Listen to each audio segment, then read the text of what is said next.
Bismillahirrahmanirrahim.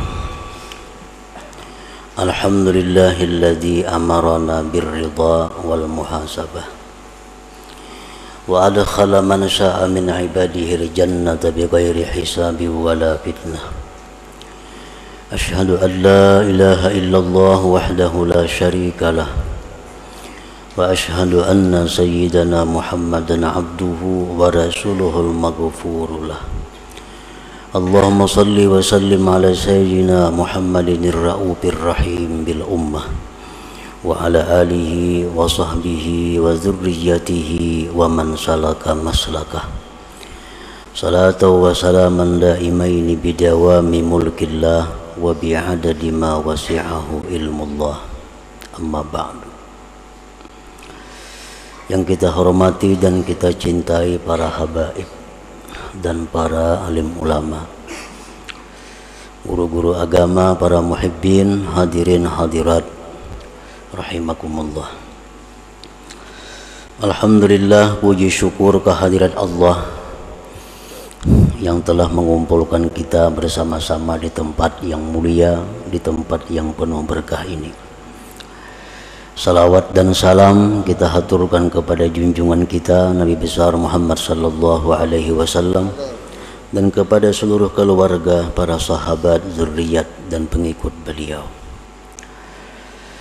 Para muhibbin rahimakumullah, al-hikmatu tsaniyah wal ishrun min al-hikamil ataiyah. Qala al-imam Ahmad ibnu Athaillah as-Sakandari rahimahullah wa nafa'ana bi ulumih. Hikmah yang ke-22 dari Al-Hikam Al-Ataiyah.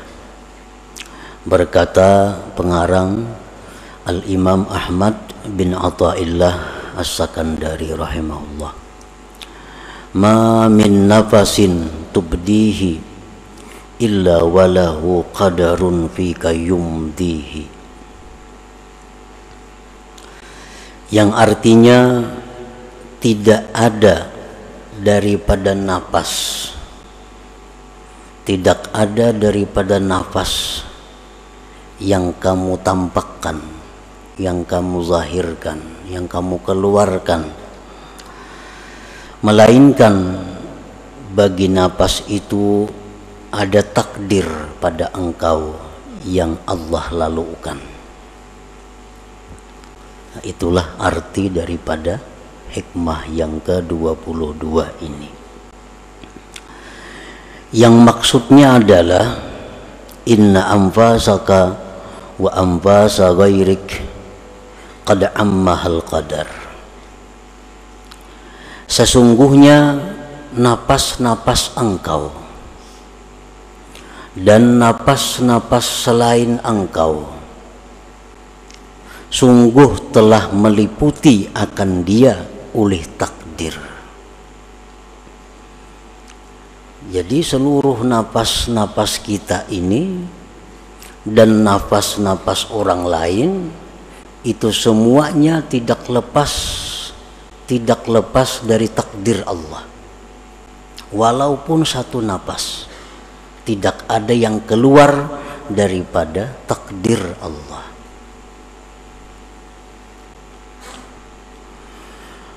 Wala yasduru minka wa min ghairik illa ma sabaqa bihi ilmuhu wa qada'uhu subhanah.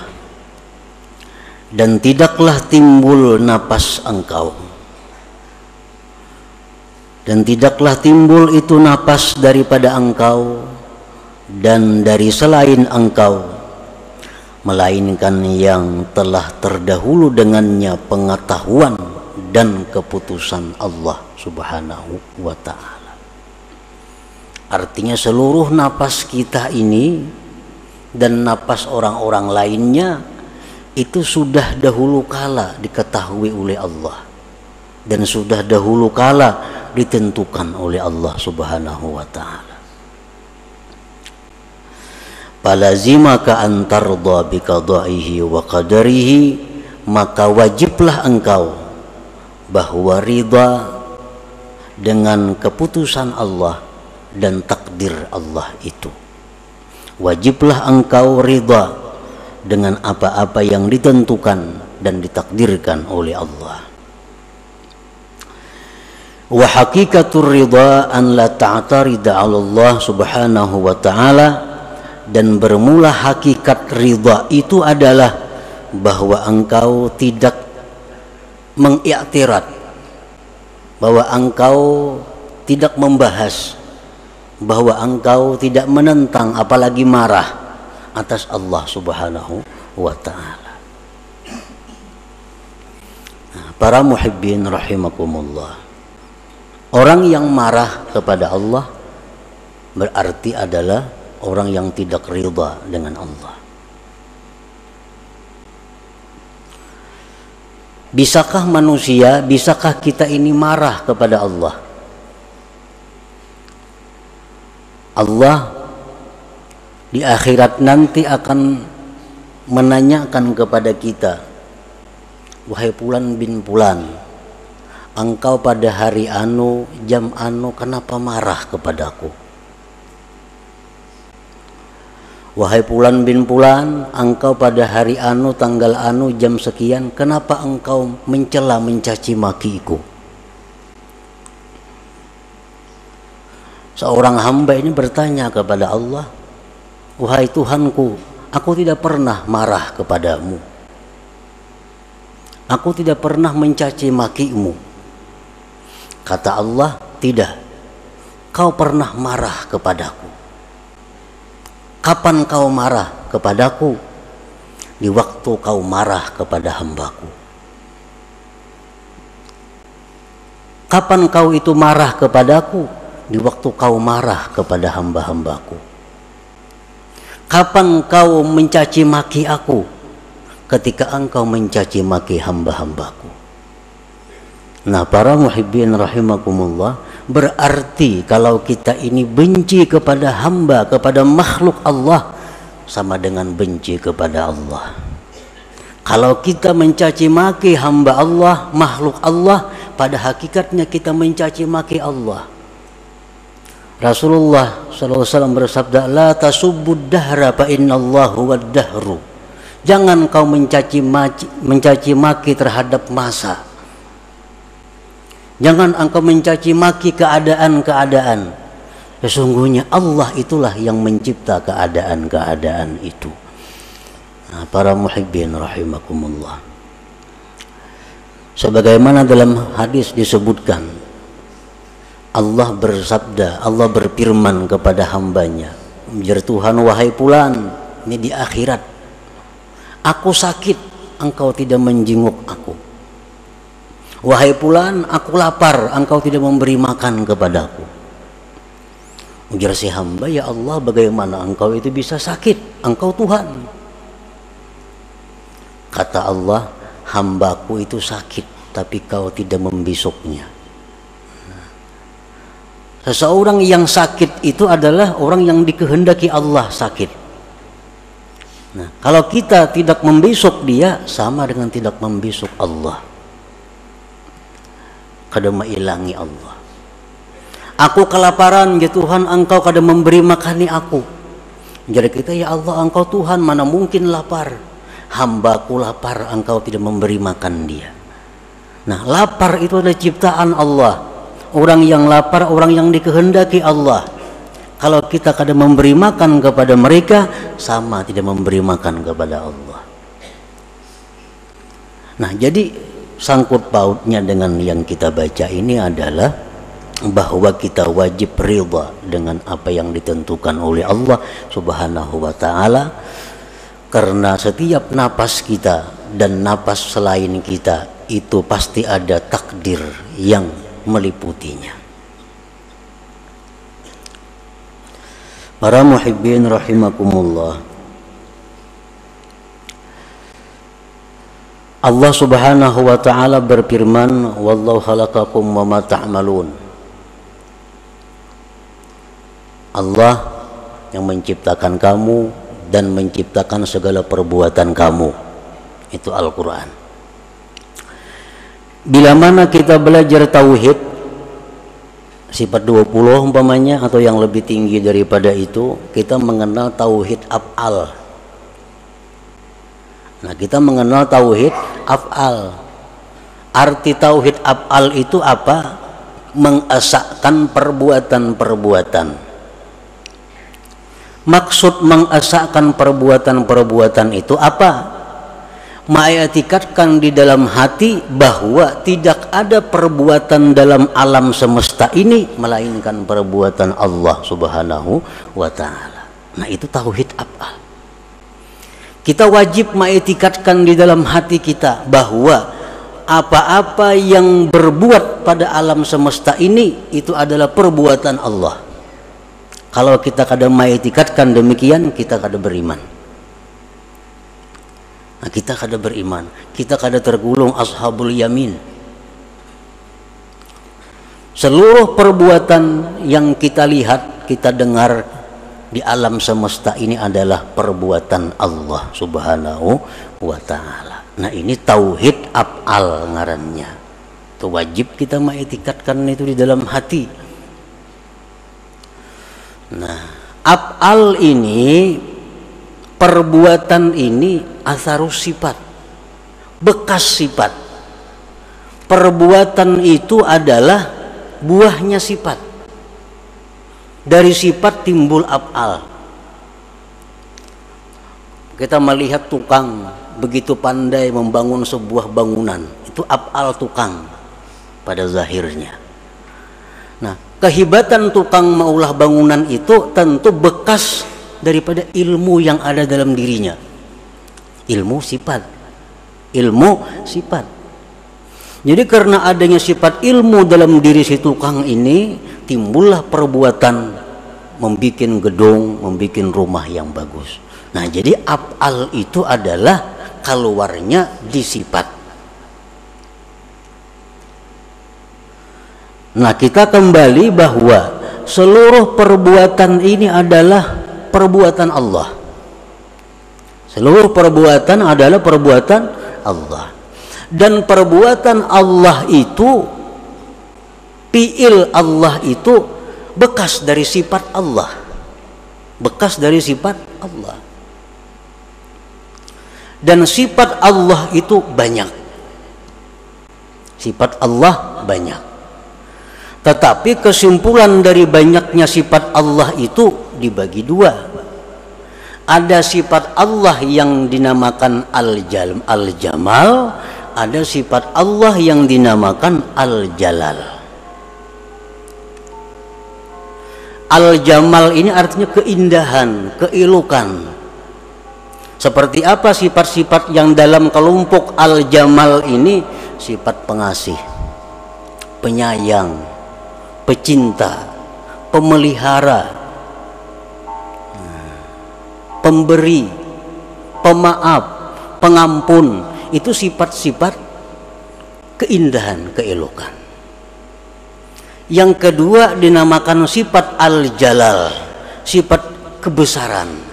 Dalam kelompok sifat kebesaran ini, Allah itu maha menyiksa, Allah itu maha memudaratkan, Allah itu maha menggagahi, Allah itu maha perkasa. Nah, ini kelompok sifat Al-Jalal ngarannya. Jadi seluruh perbuatan-perbuatan yang ada kita lihat ini, itu kada lepas daripada antara dua. Bisa Al-Jalal, bisa Al-Jamal. Bisa keelokan, bisa kebesaran. Nah, para muhibbin rahimakumullah. Kalau kita melihat manusia, nah, manusia ini orangnya penyayang, pemaaf, tutur katanya lembut, dikawani nyaman, dikawani kada susah membahas. Nah, ini adalah bekas daripada jamal, keindahan Allah. Ada kan kita bisik manusia nangka itu? Pasti ada. Manusia-manusia yang tutur katanya lembut, orangnya pemurah, orangnya penyayang, orangnya kada penyinggungan, orangnya kada pengarasan, orangnya kawa diatur. Ada manusia macam itu? Ada. Nah, ini adalah sifat-sifat yang nampak pada orang itu, sifat keelukan Allah. Nah, kalau kita berhadapan dengan sifat keelukan ini, kita dengan mudah ridha kepadanya, senang. Dengan mudah ridha kepadanya. Tetapi kita kadang-kadang ada berhadapan dengan perbuatan-perbuatan makhluk Allah yang merupakan sumbernya dari jalal kebesaran Allah. Orangnya kasar, salah sedikit tersinggung, salah sedikit bisa kadang memberi, salah sedikit bisa menghantam. Ada kadang manusia macam itu? Ada. Kadang kawat salah, kalau amuk. Nah, ini adalah manusia-manusia yang merupakan perbuatannya itu dari sifat jalal kebesaran Allah. Nah, kita dituntut untuk juga ridha kepada orang seperti ini. Kita dituntut juga untuk ridha dengan orang seperti ini. Jangan hanya ridha kepada yang jamal tadi, nyaman itu. Tapi kita mesti juga ridha kepada yang jalal, karena kedua-duanya adalah sifat Allah Subhanahu wa ta'ala. Nah, di sini kita diuji tauhid af'al kita. Apakah kita tauhid af'al itu hanya sampai dalam kitab? Apakah tauhid af'al kita hanya sampai utak? Apakah sampai ke hati kita? Bisakah kita ridha kepada orang-orang yang kita berhadapan dengan orang-orang yang bersifat berkelakuan al-jalal? Tutur katanya kadang menyamani, padas. Kadang-kadang bisa memukul, kadang-kadang bisa menyindir, kadang-kadang pokoknya ngalih diatur manusia nih. Nah, ini pun adalah dari sifat Allah al-jalal. Nah, kadang-kadang kita marah kepada orang seperti itu. Kadang-kadang kita benci kepada orang seperti itu. Nah, di akhirat nanti Allah, kenapa kau benci kepadaku? Kenapa kau marah kepadaku? Biar kita kan ada marah kepada engkau ya Allah. Ya Tuhan, tuh ada hambaku nang ceribit, kenapa engkau marah kepadanya? Ada hambaku nang keras, kenapa engkau marah kepadanya? Berarti kau marah kepadaku. Karena sama-sama dari sifat Allah Subhanahu wa ta'ala. Nah, inilah kita dituntut dengan ridha ini. Falazimaka antarda biqadaihi wa qadarihi wa hakikatur ridha an la ta'tarida 'ala Allah Subhanahu wa ta'ala. Anak, kadang-kadang anak kita ini macam-macam. Ada anak yang merupakan percikan daripada jamal Allah, atau tutur katanya bagus, hormat lawan kuitannya, maasi apa nang dituduhi, memperhatikan lawan kita, sayang lawan kita. Nah, ini anak adalah percikan daripada keelukan keindahan Allah.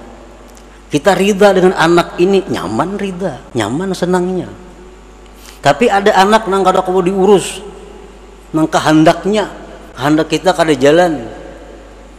Jadi kita A nya B. Jadi kita ke pasarnya kada mau. Jadi kita gawi ini, gawi ampunnya nang jadi. Nah, ini anak adalah percikan daripada jalal Allah. Apakah kita benci dengan anak ini, marah kepada anak ini, berarti kita marah kepada Allah Subhanahu wa ta'ala. Nah, disitulah kita dituntut ridha kepada Allah. Jadi ridha kepada Allah jangan separuh-separuh. Ini nang jamalnya aja nang ridha. Tapi urusan nang jalalnya, di situ kita benci dan murka kepada Allah Subhanahu wa ta'ala.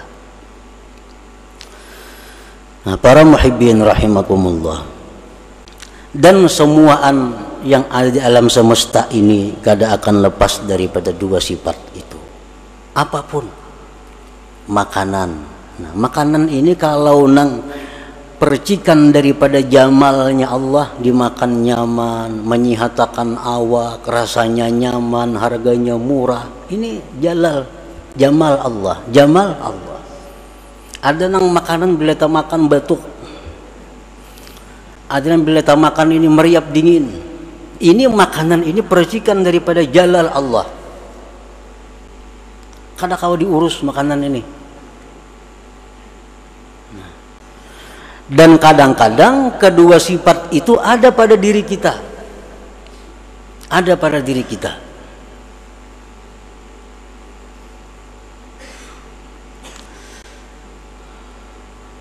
Nah, jadi jangan sampai engkau itu menentang atas Allah. Jangan sampai engkau itu marah kepada Allah. Jangan sampai engkau benci kepada Allah. Karena nanti di akhirat kita akan ditaubih oleh Allah. Apa taubih itu artinya? Ditumpalakakan oleh Tuhan bahasa kitanya. Nah, ikam ni Tuhan waniknya menyeriki aku lah. Waniknya ikam ni mendendam lawan aku lah. Di kita asal ada mendendam engkau ya Allah. Nah ya Tuhan, ikam dendam lawan hambaku. Ikam dendam lawan Fulan bin Fulan. Engkau marah dengan Fulan bin Fulan. Padahal itu adalah merupakan perbuatan daripada aku. Nah, para muhibbin rahimakumullah, kalau kita berhadapan dengan satu kemunkaran, dengan satu kemaksiatan, nah di sini yang perlu kita terapkan di dalam hati kita dan di dalam zahir kita, munkar. Allah menyuruh kita membenci yang munkar.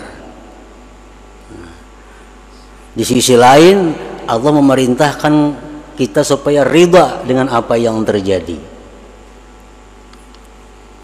Nah, apabila kita melihat satu kemunkaran, ini mesti dua sesuatu yang berfungsi, syariat dan hakikat, kada boleh terlepas. Syariat kita benci kepada munkar, yang kita pandang adalah munkar itu ikhtiar dari Fulan bin Fulan. Tetapi terhadap kemungkaran itu kita bisa memaklumi, bisa meridai kalau kita pandang bahwa kemungkaran itu adalah perbuatan daripada Allah Subhanahu wa Ta'ala. Jadi mesti kedua-duanya. Kalau kita marah kepada yang munkar, jangan marah ke hati-hati, apalagi dendam ke dalam hati, itu keliwatan. Kalau kita melihat yang munkar, jangan setuju, jangan tersenyum, itu pun salah. Tapi bila kita melihat yang munkar, disinilah pedang yang diistilahkan ulama dengan pedang yang bermata dua. Satu pedang bermata syariat, dua pedang bermata hakikat.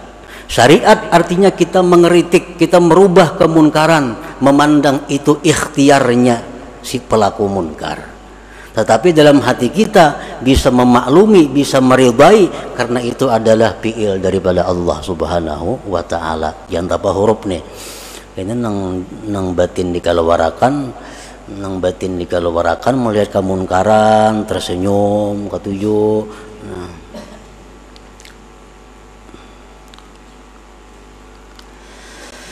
Nafa'ampa suka ma'dudatun wa mahsubatun fa idza intaha akhiru anfasika rahalta ila akhiratika wa tarakta ad-dunya wa zinataha wa ma ahbabta biha min malin wa jahin wa ahlin wa ghairiha. Maka bermula napas-napas kamu itu dihitung dan dihisap. Napas kita ini Allah ada hitungannya, berapa triliun kali kita bernapas sepanjang umur. Ada yang diberi jatah bernapas 1 miliar kali. Allah mampu menghitung napas seluruh makhluknya. Ada orang yang diberi jatah oleh Allah, engkau diberi jatah oleh Tuhan bahwa bernapas cuma 1000 kali, habis itu pasti mati. Ulahkan napas buatan, kadang kau dibuat-buat napasnya itu ulahan Allah. Napas engkau itu dihitung oleh Allah dan dihisap. Bila habis akhir napas engkau, berarti engkau pindah ke akhirat engkau, dan engkau tinggalkan dunia dan perhiasannya dan yang kau cintai pada dunia daripada harta, kedudukan, keluarga dan lain-lainnya. Wa idza kanatil anfasu ma'dudatan wa mahsubatan fama baluka bi af'alika wa aqwalika wa khatarati qalbik. Apabila napas kita itu dihisap oleh Allah, napas dihisap, Ikam ya Tuhan bernapas sekian kali sehari, kemana digunakan napas itu? Nah, bila napas itu dihisap, apalagi perbuatan kita, apalagi perkataan kita, dan apa-apa yang dibicarakan oleh hati kita.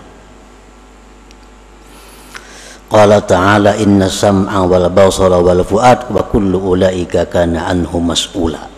Pendengaran, penglihatan, hati, seluruhnya itu akan ditanya oleh Allah Subhanahu wa ta'ala.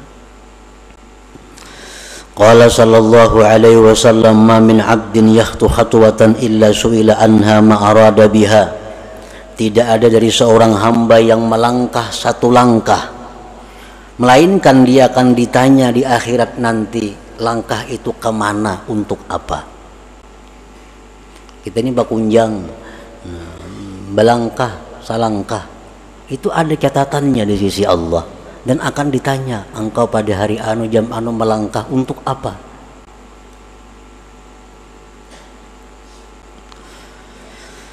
Wa qala Rasulullah sallallahu alaihi wasallam idza kana yaumul qiyamah da'a Allahu bi 'abdin min 'ibadihi fayuqifuhu baina yadayhi fayas'aluhu an jahihi kama yas'aluhu an amalihi.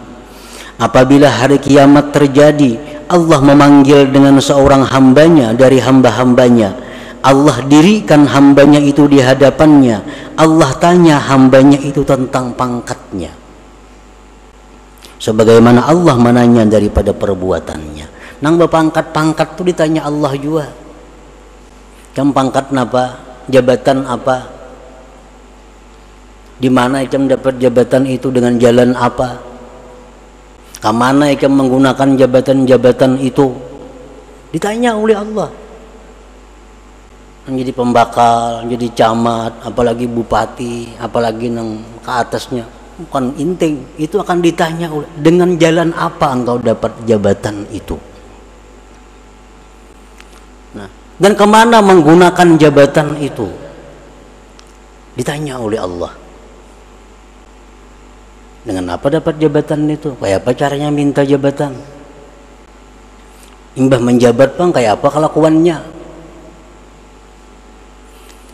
Nah, pejabat-pejabat yang paling celaka itu adalah pejabat-pejabat yang mempersulit umat Nabi Muhammad sallallahu alaihi wasallam. Pejabat pembakal kah? Jangan mempersulit. Bila mempersulit, Nabi kita mendoakan sulitkan mereka di akhirat. Bah, kalau sudah Nabi mendoakan itu sudah kiamat.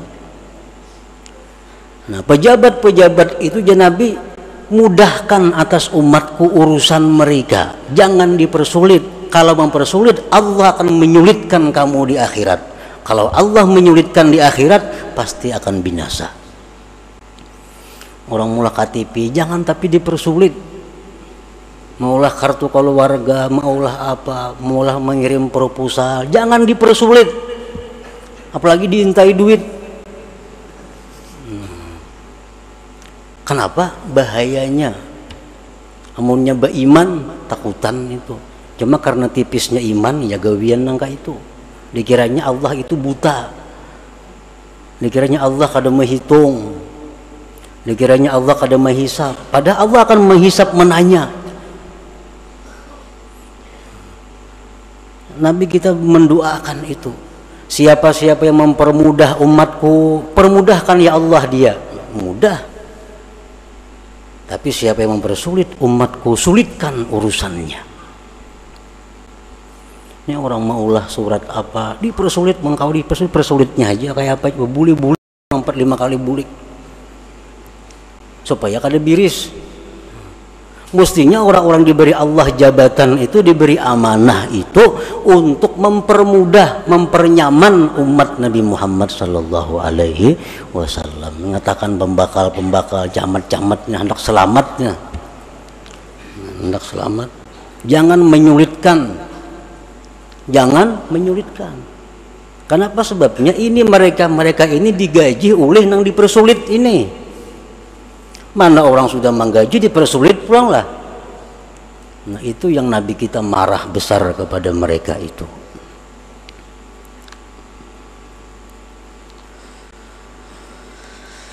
Qala Umar ibn al-Khattab radhiyallahu anhu, hasibu anfusakum qabla an tuhasabu wa zinuha qabla an tuzanu. Nah, ini Sayyidina Umar mengajarkan kepada kita cara supaya mati itu di akhirat itu kada dihisap,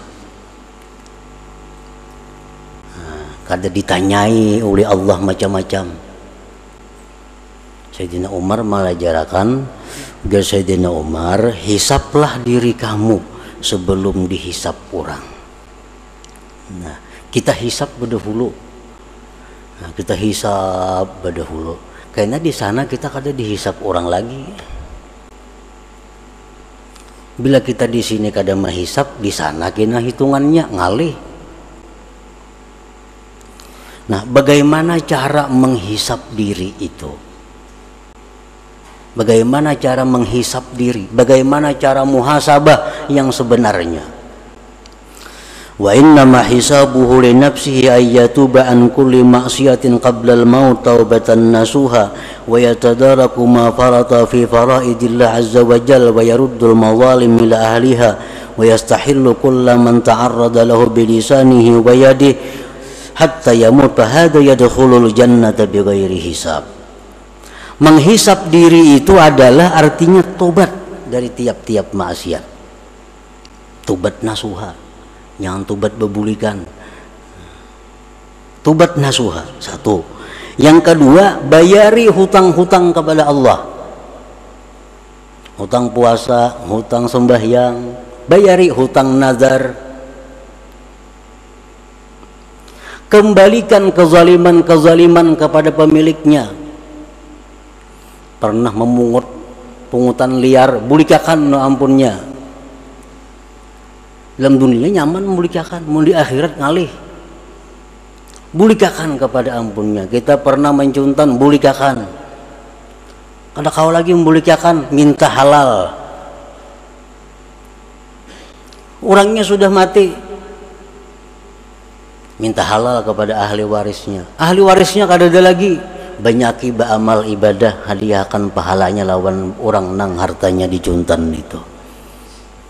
Hadiahkan, baca Fatihah ayat 4, hadiahkan pahalanya. Nah, ya Allah, ini hamba membaca Fatihah ayat 4, pahalanya beriakan ya Allah untuk orang-orang yang pernah hamba ambil hartanya, orang yang pernah hamba gibah pribadinya dan sebagainya. Itu jalan terakhir.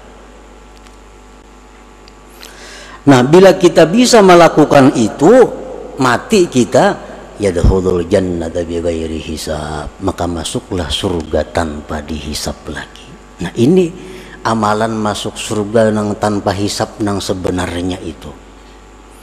Kalau ada amalan-amalan siapa membaca ini masuk surga bighairi hisab, itu hanya penunjang.